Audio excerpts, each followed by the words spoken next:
Chapter 6. Daily Life. For most English teenagers, daily life is mainly about school. Education is free for all children aged 5 to 16. It is also compulsory. Everyone must have an education. As well as state schools, which are run by the government, there are also independent schools, which families have to pay for. About 6% of children in England go to independent schools. Some families also homeschool. They teach their children at home. Children start their compulsory education in primary school when they are 4 or 5 years old, and at age 11 they move to secondary school. The school year is from September to July, with 2-week holidays at Christmas and in the spring, and a longer 6-week holiday in the summer. Between each of these holidays, there is a 1-week break called half-term, so the school year has got 3 terms. Most state schools follow the national curriculum, which tells teachers what subjects to teach. At the end of Year 11, when students are about 16, they take exams called GCSEs in many different subjects. Some of these subjects, such as maths and English, are compulsory, but students can also choose some subjects. After their exams, some students leave education, and others go to technical colleges, where they learn how to do the jobs they are interested in. Others stay at school and study for 1 or 2 more years to do exams called AS levels and A levels, this time in only 3 or 4 subjects. Some students who do well in their A levels will go on to study at university for another 3 to 6 years. Today, we're going to let you know more about the UK education system. The first thing to note is that there are some differences between the education in England, Scotland and Wales, mainly in terms of breadth and depth of curriculum, awarding and regulating body. However, today I'm mainly focusing on England's education system. The first thing to note is that from the age of 5 to 16, education in the UK is compulsory. This means that a child must complete primary and secondary school. And from the age of 16 to 18, you must do one of 3 things. 1. Stay in full-time education like the 6th form, which I will explain later. 2. Start an apprenticeship or trainee program. Or 3. Spend 20 hours or more a week working or volunteering while also in part-time education or training. The good news is that if you were to go to a state school, education will be free, which means that there are no fees to pay and that everything is provided for in terms of notes and stationery. However, you could choose to go to a private school, also known as independent or indie or public schools. In these schools, you will have to pay fees. There's a huge fee range for these schools. It could be as little as 15k per year or as much as 25k or more per year, excluding uniforms and trips. Yet another option is to homeschool or elective home education. You can contact your local council for more information about this. Let's start at the very beginning. Once you have a child, you could choose to have your child stay home or send your child to a childminder or a nursery for whatever reason you may have. In the year that your child turns 5, they will be eligible for primary school in the level known as reception. However, you must make application 1 year prior. Just remember that education is compulsory from reception onwards. This is a chart that will show you the progression of a child through his school career in England. After reception, children will move on to the infant section of primary school, which is years 1 and 2. Then they move on to the junior section of primary school, which is year 3, 4, 5 and 6. Just a point to note, reception and year 1 is known as pre-prep in private schools, while year 3 is known as prep in private schools. Another point to note is that various schools have got various entry points. So it is wise that before you choose which primary school you would like to send your child to, you take a moment to examine the primary school route that is best suited for your child and your circumstance. After primary school, your child would move on to secondary school. Most state schools would base their entry requirements on how far a student lives from the school. However, if you would like to go to a more competitive school, like perhaps a private school or a state selective school, also known as grammar school sometimes, then you've got to take an entrance exam. The entrance exam is normally known as the 11 plus exams, and this is normally taken at the beginning of year 6. Whichever route you choose to take, you have to make your application by 31st of October. The results of your application will be made known on National Offer Day, which is 1st of March. We next move on to secondary school, which culminates in the GCSEs, or General Certificate of Secondary Education. This is an examination that covers a set of core subjects like English, Maths and Science, as well as elective subjects that students choose, such as humanities, arts, PE, and languages. Generally, a student is encouraged to take exams for 5 subjects. After that, a student can choose the academic path or the vocational path. In the academic path, a student would enter what is known as sixth form.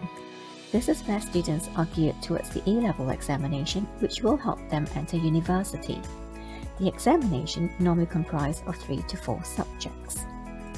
If a student decides to go to vocational colleges, then they can qualify in practical skills leading to BTEC or NQV in subjects such as childcare or plumbing. After that, they can start their apprenticeship or get into employment. For students who took the A-levels, they can then enter university to read one subject of interest to them. This is generally a 3-year undergraduate honours program where one gets a bachelor's degree at the end, after which they can start their career proper. Now let me explain a little about the national curriculum. It is basically a framework to help standardize the content across all schools, which all state schools have to follow.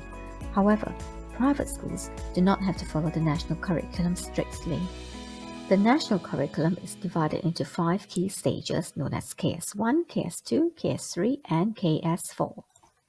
Year 1 marks the stage where assessments will be undertaken in one form or other. In Year 1, children will learn phonics and reading for English and Maths. At the end of Year 1, there will be a phonics screening check, which will be teacher assessed. In Year 2, in addition to teachers' assessments in English, Maths and Science, there will also be a national test on phonics. This will include real words and made-up words to determine if a child is pronouncing a word phonetically. KS2 will run from Year 3 to Year 6, and there will be 2 tests. The first one is a cognitive ability test, which will be done in Year 4. This will test how well a student can think about tasks and solve problems using a range of different questions. The test doesn't require any prior knowledge, and is not something that you need to learn. The questions are generally similar to verbal and non-verbal questions. The results will help determine which way a child learns best, like verbally or visually. The other test will be done in Year 6 and is known as a SETS. This is basically a national test as well as teachers' assessments in English and Maths as well as Science. We then move on to Key Stage 3, which is for Years 7, 8 and 9 in secondary school. The tests include core subjects such as English, Maths and Science, other subjects like languages, humanities such as literature, history, geography, religious knowledge, citizenship, computing, PE, arts, DT, music are also tested. Key Stage 4 is for Years 10 and 11. During these stages, students will be working towards the GCSEs in subjects that they have chosen. Generally, one would take 5 GCSEs, but most students take more than that. KS5 is for the 6th form and it comprises of 2 levels, sometimes called the AS in the first year and A in the second year. The 6th form really focuses on the A-level examinations. This exam will determine the course that a student will be eligible for in university. Generally, students take 3 or 4 subjects. If you make the grade for university in England, you will have to choose a subject you like to study and apply for that particular course through an umbrella body called UCAS. You can put down several choices of courses and universities.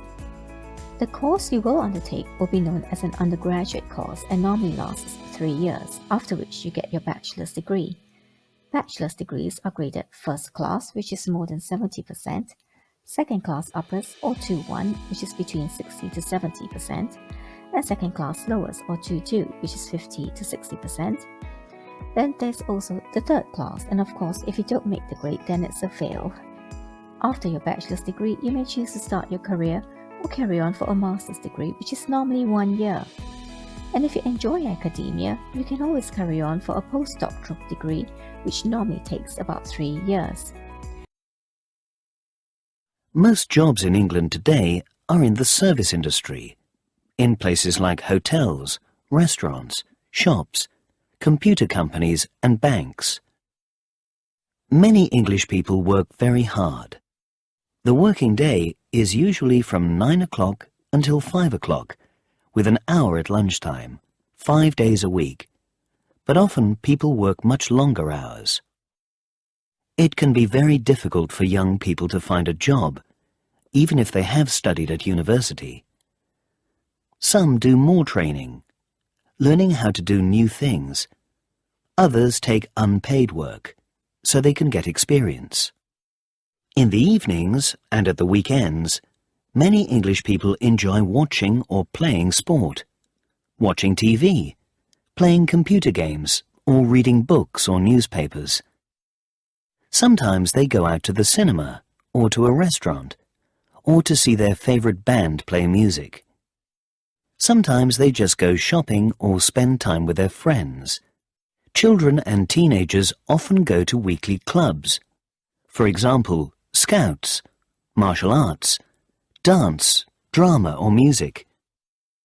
Most teenagers also have a mobile phone so that they can talk to their friends or send them text messages, and an MP3 player for listening to music. There are lots of things to do at the weekends and on holidays in England.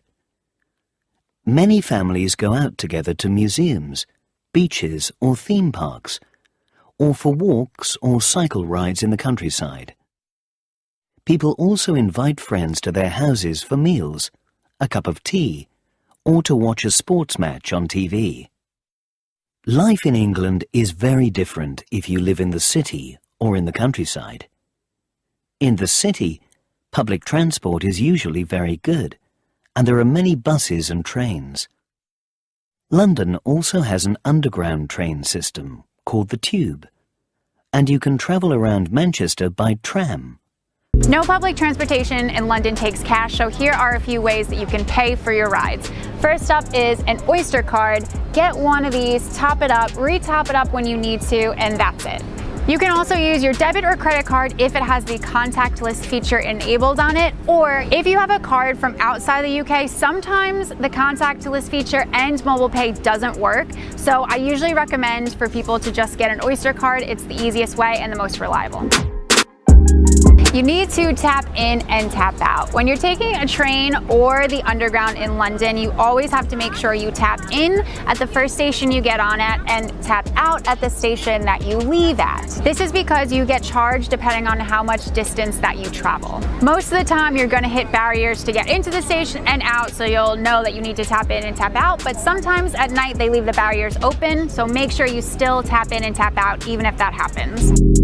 Rush hour is major in London, so try not to travel on public transport at those times if you can. You will avoid major crowds and major traffic. Try to walk if you can. If you need to avoid steps when getting around London, the buses are always going to be your best bet because they're equipped with ramps and wheelchair accessible seating. You'll also see on every tube map that the accessible stations are marked off. If you have other accessibility needs, I've left some links down in the description of this video to other resources that will help you out. London's transportation system has a daily cap, which means if you travel a lot around each day, you will only be charged a certain amount.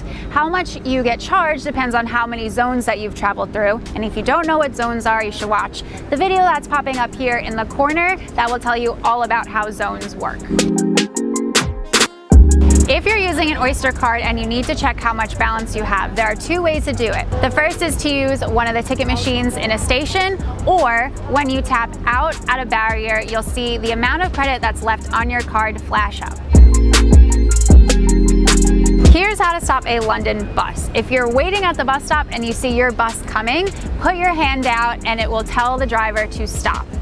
If you're already on the bus and you need to get off at the next stop, press the red stop button and it will tell the driver that you want to get off. The tube runs until midnight from Sunday to Thursday, but select lines and tube stations are part of the night tube, which means they're open all night Friday and Saturday. To figure out which stations and which lines are part of the night tube, you can open up the night tube map. Also, City Mapper and Google Maps are smart enough and they know which ones are open when you're trying to get home. Finally, you'll get the hang of it. Honestly, if you know these tips, you'll be totally fine, and after a couple rides in the system, you will be a pro. Plus, us Londoners mess it up all the time, so don't worry. But in the countryside, people often have to walk and drive a lot.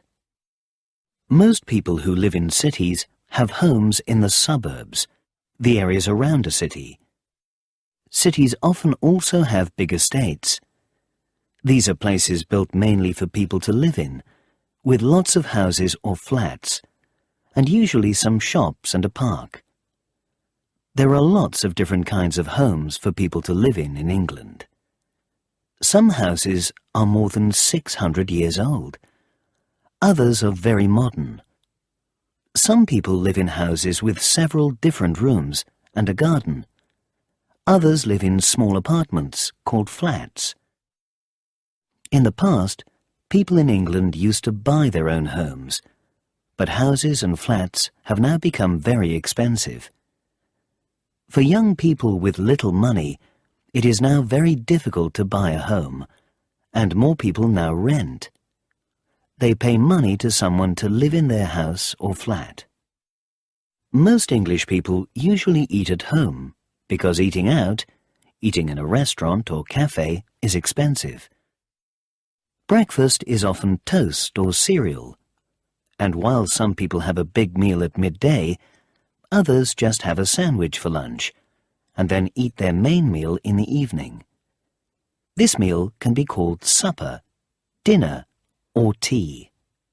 But for some families, tea is a cup of tea with a biscuit or a piece of cake. Many people now buy their food and all the other shopping they need from big supermarkets, which are on the outside of almost every town and city. These supermarkets are often open all day and in the evening, and some now stay open all night too. Other shops usually open at 9 o'clock and close at 5:30 or 6, with shorter opening hours on Sundays. Life in England is busier than ever today. Travel around any English city at rush hour, when people are going to or from work, and it seems that no one has time for anything. But over a morning coffee or the important afternoon cup of tea, most English people can always find the time to talk about sport or the weather, or think of something to laugh about.